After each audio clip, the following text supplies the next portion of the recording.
Today, the Minister of Education and Sports, who is also the First Lady of Uganda, Kataha Museveni, has met with the Education Committee of Parliament to find a way to the future of the education system in the country, especially during this time when the COVID-19 pandemic has greatly affected the sector. However, some of the members that sit on this committee have revealed that taking parliamentary committee matters outside Parliament is dangerous to the country. According to Michael Mbwatekamwa, the Member of Parliament for Entebbe Municipality, the committee members are limited in their reactions if they meet the Honorable Kataha Museveni at the State House. Not to ask questions, and it has been a common practice with the First Lady.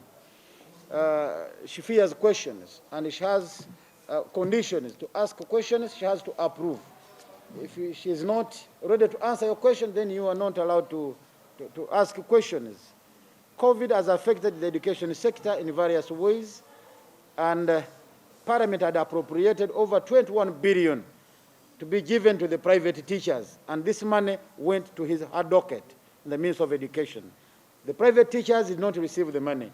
We questioned as Parliament, as a committee of COVID, where that money went, the 21 billion. Honorable Mbwatekamwa has asked Honorable Museveni to decide on whether she should remain the Minister of Education or First Lady, adding that there are ministers who appear in these committees and therefore she too should have appeared at the Parliament. We cannot tolerate this one. It is unacceptable, and we will not pay heed to this. We will not. This is the Parliament, and it's independent. We have to check the ministers as by the rules. Article 78 gives us power to do that. It's one of our oversight roles as members of Parliament to monitor and, of course, follow government projects. And we do it here. If we invite you, you have to come. We have seen so many ministers here. He has been joined by the Shadow Minister for Education, Brenda Nabukenya, who said that them as the opposition members of Parliament have boycotted the meeting because of the many restrictions involved and the lack of freedom of expression concerning the issues affecting Ugandans in the education sector. Very serious business in Kololo. The same procedures that people have to go through, like security details. You can't go with a phone. It's the same way people are handled when we go to Kololo. This is a parliamentary meeting. We can have it within the parliamentary principle. I am surprised that the chairperson still insists that we go to where?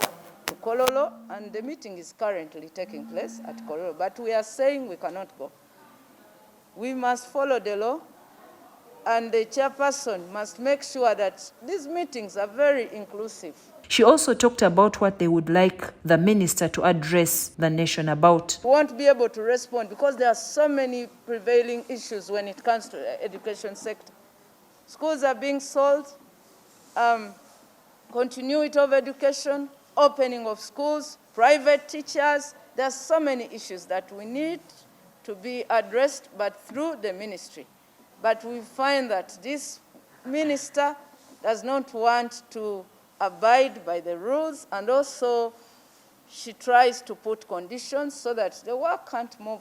Eventually you can't perform or also work to the expectations. This story has been compiled by Isa Chigongo for Channel 44 Prime News.